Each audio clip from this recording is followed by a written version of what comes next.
So social studies, that process is continuing. We're not at a polished stage with the documents in order for those to come before committee for committee approval.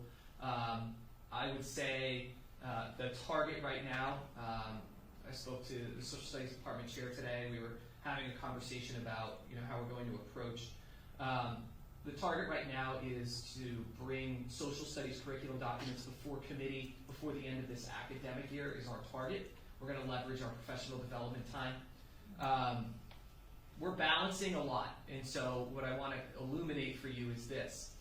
It's a very difficult struggle on the teacher end for me to say, we're going to write curriculum this Thursday. And teacher prepares lesson plans, gets ready to rock and roll. They're ready to leave. They put a lot of extra time into crafting those. I don't have a sub to pull them. So, now they've taken time to do this. Also, I'm pulling them from their job, right? They want to be in the classroom and teaching. And so, we have those barriers. So by using and leveraging our professional development time this academic year, we could then come up with a better version, a refined version of these documents that's in our system and is ready to be reviewed. Also, we're seeking to make a change with 6th and 8th grade. Currently, 6th grade teaches American history and 8th grade teaches geography.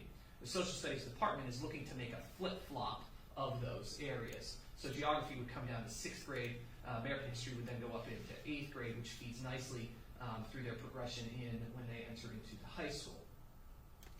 If we were to make a jump right now and move the geography course from 8th grade to 6th grade this year, you would have students that are entering into 8th grade that would get American history twice and would never have gotten the geography.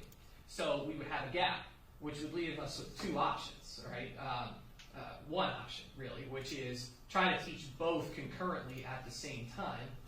That's not a great sell, and it doesn't do either content the justice it needs. So the plan that's been developed by in consultation so far with the department and meeting with the middle school folks is we will probably be coming back to the committee with a recommendation to phase this process in so that we know that our students don't have a self-inflicted curriculum gap as they go from the middle school to the high school.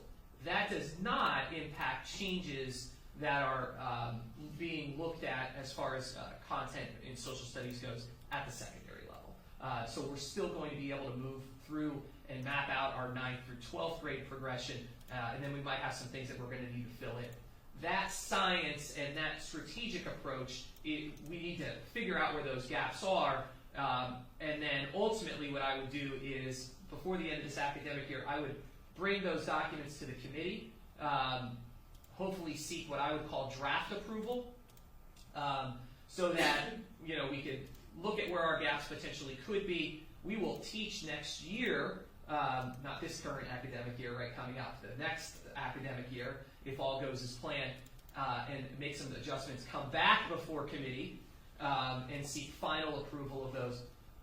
When you're writing curriculum, it is not only a science, but it's an art, right? So we know what great practices are for curriculum development, but sometimes you get into the middle of your document that you wrote, and you're this wasn't the greatest place for this unit.